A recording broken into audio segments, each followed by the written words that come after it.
ಜೈ ಹಿಂದ್, welcome back to our channel. I hope you are doing well. ಸ್ನೇಹಿತರೆ, ಇವತ್ತಿನ ವಿಡಿಯೋದಲ್ಲಿ ಹ್ಯಾಸ್ ಟು ಅಥವಾ ಹ್ಯಾವ್ ಟು ಅನ್ನ ಯಾವ ರೀತಿ ಬಳಸೋದು ಅಂತ ನೋಡ್ತಾ ಹೋಗೋಣ.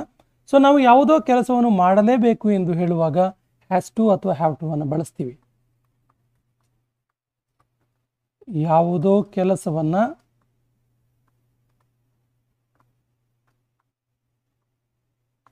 ಮಾಡಲೇಬೇಕು ಎಂದು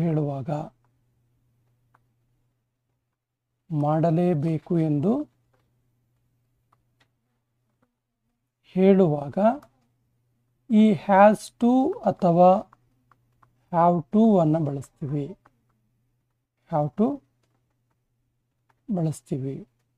ಹಾಗಾದ್ರೆ ಹ್ಯಾಸ್ ಟು ಅನ್ನು ಎಲ್ಲಿ ಬಳಕೆ ಮಾಡ್ತೀವಿ ಅಂತ ಕೇಳಿದ್ರೆ, ಹ್ಯಾಸ್ ಟು ನೋಟ್ ಮಾಡ್ಕೊಳ್ಳಿ. ಹ್ಯಾಸ್ ಟು ಅನ್ನು ಹಿ, ಶಿ, ಇಟ್ ಮತ್ತೆ ನೇಮ್, ಸಿಂಗ್ಯುಲರ್ ನೇಮ್ಗಳ ಮುಂದೆ ಹ್ಯಾಸ್ ಟು ಅನ್ನು ಬಳಸ್ತೀವಿ.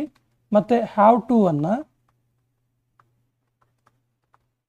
ಟು ಇದೆಯಲ್ಲ, ಹ್ಯಾವ್ ಟು ಅನ್ನು ಐ, ವಿ, ದೇ, ಯು ಮತ್ತೆ ಪ್ಲೂರಲ್ ನೇಮ್ಗಳ ಮುಂದೆ ಬಳಸ್ತೀವಿ. ಉದಾಹರಣೆಗೆ, I have to earn money, she has to wash cloth, ಈ ರೀತಿಯಾಗಿ. ಹಾಗಾದರೆ ನೇರವಾಗಿ ಸ್ಟ್ರಕ್ಚರಿಗೆ ಹೋಗೋಣ. ಸ್ಟ್ರಕ್ಚರ್ ಅತ್ಯಂತ ಸುಲಭವಾಗಿದೆ ನೋಡಿ. ಸಬ್ಜೆಕ್ಟ್ ಪ್ಲಸ್ ಹ್ಯಾಸ್ ಟು ಅಥವಾ ಹ್ಯಾವ್ ಟು. ಹ್ಯಾಸ್ ಟು ಆಗಲೇ ಹೇಳಿದಾಗೆ ಹಿ, ಶಿ, ಇಟ್ ಮತ್ತು ಸಿಂಗ್ಯುಲರ್ ನೇಮ್ಗಳ ಮುಂದೆಯೂ, ಹ್ಯಾವ್ ಟು ಅನ್ನು ಐ, ವಿ, ದೇ, ಯು ಮತ್ತು ಪ್ಲೂರಲ್ಗಳ ಮುಂದೆಯೂ ಬಳಸ್ತೀವಿ. ಸೊ V1 ಇರುತ್ತೆ, ಎಲ್ಲ ಕಡೆ ವರ್ಬ್ನ ಮೂಲ ರೂಪ ಇರುತ್ತೆ, ಬೇಸ್ ಫಾರ್ಮ್ ಆಫ್ ವರ್ಬ್ ಇರುತ್ತೆ, V1 ಇರುತ್ತೆ. ಉದಾಹರಣೆಗೆ ಈಟ್ ಅನ್ನು ತಗೊಂಡ್ರೆ it is a base form.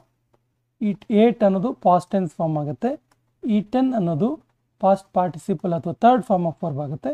Eating ಅನ್ನೋದು V4 ಆಗುತ್ತೆ. V1, V2, V3, V4. So ಇಲ್ಲಿ ನಾವು V1 ಅನ್ನು ಬಳಸ್ತೀವಿ ಎಲ್ಲ ಕಡೆ. ನೆಗೆಟಿವ್ ಅಲ್ಲಿ ಸಬ್ಜೆಕ್ಟ್ ಮೊದಲಿಗೆ ಬಂದು ಡೂ ಅಥವಾ ಡಸ್ ನಾಟ್ ಬಂದು ಹ್ಯಾವ್ ಟು ಬರುತ್ತೆ. ಇಂಟ್ರಾಗೇಟಿವ್ ಅಲ್ಲಿ ಡೂ ಮೊದಲಿಗೆ ಬರುತ್ತೆ, ಡಸ್ ಅಥವಾ ಡೂ ಅಥವಾ ಡಸ್ ಮೊದಲಿಗೆ ಬರುತ್ತೆ. ಇಂಟ್ರಾಗೇಟಿವ್ ನೆಗೆಟಿವ್ ಅಲ್ಲಿ ಡೂ ಅಥವಾ ಡಸ್ ಮೊದಲಿಗೆ ಬಂದು ನಾಟ್ ಆ್ಯಡ್ ಆಗುತ್ತೆ. WH ಕ್ವೆಶನ್ ಅಲ್ಲಿ WH ವರ್ಡ್ ಆ್ಯಡ್ ಆಗಿರುತ್ತೆ. ಉದಾಹರಣೆ ನೋಡ್ತಾ ಹೋದ್ರೆ ಈಸಿಯಾಗಿ ಅರ್ಥ ಆಗುತ್ತೆ. ಇಂಗ್ಲೀಷಲ್ಲಿ ನೋಡ್ತಾ ಹೋಗೋಣ. I have to go on foot. I have to go on foot. ಇನ್ನು ಎರಡನೇದು negative. I do not have to go on foot. I don't ಅಥವಾ do not have to go on foot. Interrogative ಬಂದರೆ do I have to go on foot. Do I have to go on foot.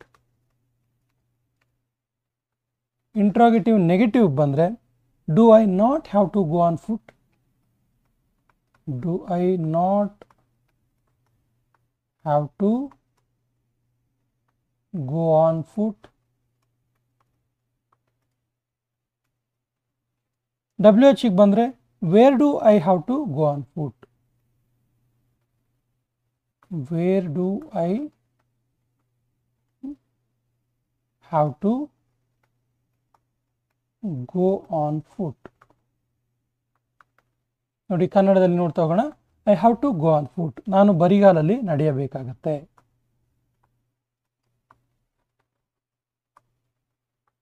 ಬರಿಗಾಲಲ್ಲಿ ನಡೆಯಬೇಕಾಗುತ್ತದೆ. Negative ಬಂದರೆ I don't have to go on foot. ನಾನು ಬರಿಗಾಲಲ್ಲಿ ನಡೆಯಬೇಕಾಗುವುದಿಲ್ಲ. ನಾನು ಬರಿಗಾಲಲ್ಲಿ ನಡೆಯಬೇಕಾಗುವುದಿಲ್ಲ. Interrogative ಬಂದರೆ ನಾನು ಬರಿಗಾಲಲ್ಲಿ ನಡೆಯಬೇಕಾಗುತ್ತದೆಯೇ ಅಂತ ಕೇಳೋದಕ್ಕೆ do I have to go on foot. ನಾನು ಬರಿಗಾಲಲ್ಲಿ ನಡೆಯಬೇಕಾಗತ್ತೆಯೇ. ನಾನು ಬರಿಗಾಲಲ್ಲಿ ನಡೆಯಬೇಕಾಗುತ್ತದೆಯೇ.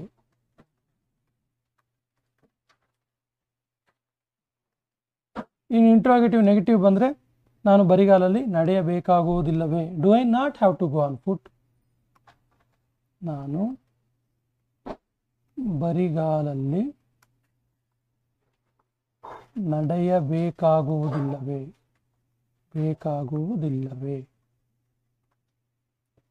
WH ಕ್ವಶನಿಗೆ ಬಂದರೆ ನಾನು ಎಲ್ಲಿ ಬರಿಗಾಲಲ್ಲಿ ನಡೆಯಬೇಕಾಗುತ್ತೆ. Where do I go on foot, where do I have to go on foot. ನಾನು ಎಲ್ಲಿ ಬರಿಗಾಲಲ್ಲಿ ನಡೆಯಬೇಕಾಗುತ್ತದೆ. ನೋಡಿ, simple sentence. I have to go on foot, ನಾನು ಬರಿಗಾಲಲ್ಲಿ ನಡೆಯಬೇಕಾಗುತ್ತದೆ.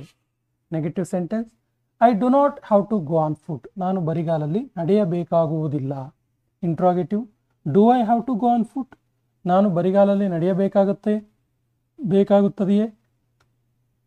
Interrogative negative, do I not have to go on foot, ನಾನು ಬರಿಗಾಲಲ್ಲಿ ನಡೆಯಬೇಕಾಗೋದಿಲ್ವೇ. WH question, where do I go on, where do I have to go on foot, ನಾನು ಎಲ್ಲಿ ಬರಿಗಾಲಲ್ಲಿ ನಡೆಯಬೇಕಾಗುತ್ತೆ. So ಈ ರೀತಿಯಾಗಿ ತುಂಬ ಸಿಂಪಲ್ ಆಗಿ ಸ್ಟ್ರಕ್ಚರ್ನ ಬಳಸ್ಕೊಂಡು ಹ್ಯಾವ್ ಟು ಅಥವಾ ಹ್ಯಾಸ್ ಟು ಈ ಪದ ಬಳಕೆ ಮಾಡಿ ವಾಕ್ಯವನ್ನು ಮಾಡ್ಬೋದು. ಉದಾಹರಣೆ ವಾಕ್ಯಗಳನ್ನು ನೋಡೋಣ. ನಾನು ಶಾಲೆಗೆ ಹೋಗಲೇಬೇಕಾಗುತ್ತೆ. I have to go to school. I have to go to school. Rama ಬೇಗನೆ ಏಳಬೇಕಾಗುತ್ತದೆ. Rama has to wake up early. Rama has to wake up early.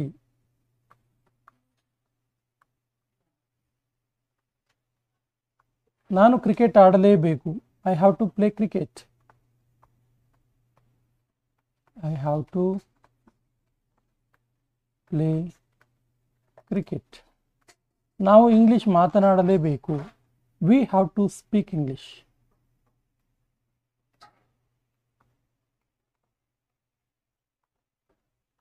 V have to speak English.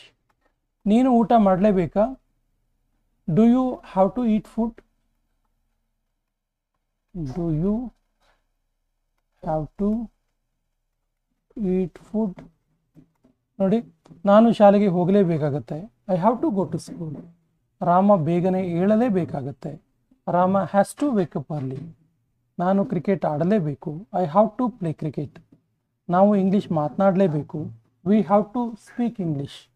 ನೀನು ಊಟ ಮಾಡಲೇಬೇಕಾ. Do you have to eat food. ಇನ್ನೊಂದಷ್ಟು ವಾಕ್ಯಗಳನ್ನು ನೋಡೋಣ. ನನ್ನ ತಂದೆ ಒಂದು ಕಾರು ಖರೀದಿಸಲೇಬೇಕು. My father has to purchase a car. My father has to purchase a car. ಅವಳು ಯಾರ ಜೊತೆ ಮಾತನಾಡಲೇಬೇಕು. Whom does she have to talk to? Whom does she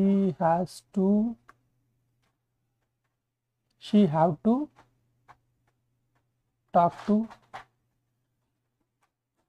Whom does she have to talk to. ಇಲ್ಲಿ does ಬಂದಿರೋದ್ರಿಂದ have ಬಂದಿದೆ. ನಾವು ಅಲ್ಲಿಗೆ ಹೋಗಲೇಬೇಕು. We have to go there. We have to go there. ಅವಳು ಚೆನ್ನಾಗಿ ಬರೆಯಲೇಬೇಕು. She has to write neatly. She has to write neatly.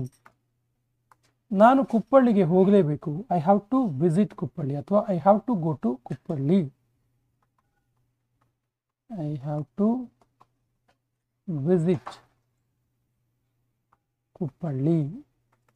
ನೋಡಿ, ನನ್ನ ತಂದೆ ಒಂದು ಕಾರು ಖರೀದಿಸಲೇಬೇಕು. My father has to purchase a car. ಅವಳು ಯಾರ ಜೊತೆ ಮಾತಾಡಲೇಬೇಕು. whom does she have to talk to. ನಾವು ಅಲ್ಲಿಗೆ ಹೋಗಲೇಬೇಕು. We have to go there. ಅವಳು ಚೆನ್ನಾಗಿ ಬರೆಯಲೇಬೇಕು. She has to write neatly. ನಾನು ಕುಪ್ಪಳ್ಳಿಗೆ ಹೋಗಲೇಬೇಕು. I have to visit Kuppalli. ಸ್ನೇಹಿತರೆ, ಈ ರೀತಿಯಾಗಿ ಅತ್ಯಂತ ಸುಲಭವಾಗಿ ಸ್ಟ್ರಕ್ಚರ್ನ ಬಳಸ್ಕೊಂಡು ಹ್ಯಾವ್ ಟು ಅಥವಾ ಹ್ಯಾಸ್ ಟು ಅನ್ನು ಬಳಸ್ಕೊಂಡು ವಾಕ್ಯವನ್ನು ಮಾಡ್ಬೋದು. ಸೊ ಇವತ್ತಿನ ವರ್ಕ್ಶೀಟ್ ಈ ರೀತಿ ಇದೆ. Day 42 worksheet. ಸ್ನೇಹಿತರೆ, ಇದು 60 ಡೇಸ್ ಸ್ಪೋಕನ್ ಇಂಗ್ಲೀಷ್ ಕೋರ್ಸ್. ಇವತ್ತು 42ನೇ ದಿನದಲ್ಲಿದ್ದೀವಿ. ನಮ್ಮ ಹಿಂದಿನ ವಿಡಿಯೋಗಳ ಸದುಪಯೋಗ ಮಾಡಿಕೊಳ್ಳಿ ಮತ್ತು ಈ ವಾಕ್ಯಗಳಿಗೆ ಸರಿಯಾದ ಇಂಗ್ಲಿಷ್ ವಾಕ್ಯವನ್ನು ಕಮೆಂಟ್ ಬಾಕ್ಸಲ್ಲಿ ಕಮೆಂಟ್ ಮಾಡಿ. ಮೊದಲ ವಾಕ್ಯ, ಅವನು ಕೆಲಸ ಮಾಡಲು ಬೇಗನೆ ಏಳಲೇಬೇಕು. ಅವನು ಹೊಸ ಕೆಲಸಕ್ಕೆ ಅರ್ಜಿ ಹಾಕಲೇಬೇಕು. ಅವಳು ಪ್ರತಿದಿನ ಮನೆ ಶುಚಿಗೊಳಿಸಲೇಬೇಕು. ಅವನು ಕೆಲಸದ ಸಂದರ್ಶನಕ್ಕೆ ಹಾಜರಾಗಲೇಬೇಕು. ನಾನು ನನ್ನ ಹೋಮ್ವರ್ಕ್ ಮಾಡಲೇಬೇಕು. ಸೊ ಈ ವಾಕ್ಯಗಳಿಗೆ ಸರಿಯಾದ ಇಂಗ್ಲಿಷ್ ವಾಕ್ಯವನ್ನು ಹ್ಯಾಸ್ ಟು ಮತ್ತು ಹ್ಯಾವ್ ಟು ಅನ್ನು ಬಳಸಿಕೊಂಡು ಸರಿಯಾದ ಇಂಗ್ಲಿಷ್ ವಾಕ್ಯವನ್ನು ಮಾತನಾಡಿ ಮತ್ತು ಸರಿಯಾದ ಇಂಗ್ಲಿಷ್ ವಾಕ್ಯವನ್ನು ಕಮೆಂಟ್ ಬಾಕ್ಸಲ್ಲಿ ಕಮೆಂಟ್ ಮಾಡಿ. ಸ್ನೇಹಿತರೆ, ನಮ್ಮ ಚಾನಲ್ ಮೊದಲ ಬಾರಿಗೆ ನೋಡ್ತಾ ಇದ್ದರೆ ಸಬ್ಸ್ಕ್ರೈಬ್ ಮಾಡೋಕ್ಕೆ ಮರಿಬೇಡಿ ಅಂತ ಹೇಳ್ತಾ ಇವತ್ತಿನ ಸೆಷನ್ ಕಂಪ್ಲೀಟ್ ಮಾಡ್ತಾ ಇದ್ದೀವಿ. ಜೈ ಹಿಂದ್.